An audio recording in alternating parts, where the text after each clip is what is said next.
Alors, un entretien sur Skype à distance est assez compliqué à gérer. On a l'impression que c'est un entretien qui peut être plus facile, or il n'en est rien. Donc il faut vraiment se préparer à cette phase-là en amont, et puis il y a un certain nombre d'éléments pas faciles à gérer aussi le jour J. Donc je vais vous donner un certain nombre de conseils. Tout d'abord, avant l'entretien, il y a un certain nombre d'aspects qu'il faut gérer, dont vous avez le contrôle et qui n'existent pas dans un entretien en face à face. Alors d'abord c'est l'aspect technique, donc il va falloir s'assurer que la webcam fonctionne correctement, que l'ordinateur fonctionne correctement, qu'il y ait une bonne connexion, donc ça évite toute situation de stress le jour J. Donc mis à part cet aspect technique, donc il y a aussi l'environnement qu'il va falloir choisir, et choisir un environnement qui vous est favorable.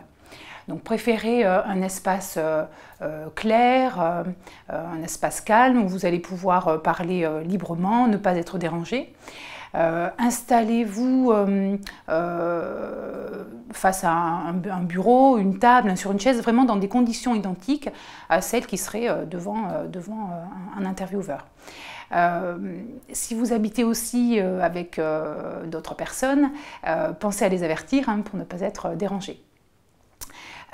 Et puis, il y a un dernier aspect, c'est la tenue vestimentaire. Donc même si l'entretien est à distance, bien habillez-vous de façon professionnelle, en haut et le bas aussi, si vous devez vous lever de votre chaise, voilà, ça évite toute déconvenue. Voilà, donc ça, ce sont les éléments sur lesquels il va falloir être attentif en amont. Et puis, le jour J, le jour de l'entretien, donc à distance, il y a, je pense, deux éléments complexes à gérer, plus complexes à gérer lorsque nous n'avons pas le recruteur en face à face. Donc tout d'abord, je pense à la communication non verbale. C'est vraiment tous ces gestes d'autocontact, tous les mouvements un peu parasites que l'on a tendance à faire en situation de stress et qui peuvent brouiller l'image et amoindrir la qualité de votre discours. Donc ça, c'est un élément sur lequel il faut travailler. Également, sur deuxième élément sur lequel il va falloir travailler, ça concerne la gestion des émotions. Beaucoup de choses passent par les émotions lorsqu'on a une personne en face à face. Je pense notamment au regard. Donc on a tendance à regarder son écran d'ordinateur. Or, le recruteur ne vous voit pas, ne voit pas votre regard dans ce cas-là. Donc regardez la webcam, fixez-la, et ça donnera l'impression au recruteur que vous le regardez. Pareil concernant le ton de la voix.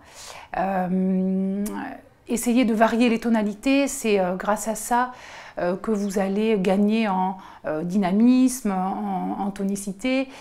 Donc il faut essayer de jouer aussi sur cet élément-là pour être un peu plus attractif vis-à-vis du recruteur.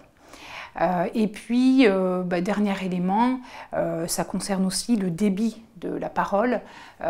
Faites attention à bien articuler, pensez à bien respirer, et ça peut vraiment vous aider à l'exercice.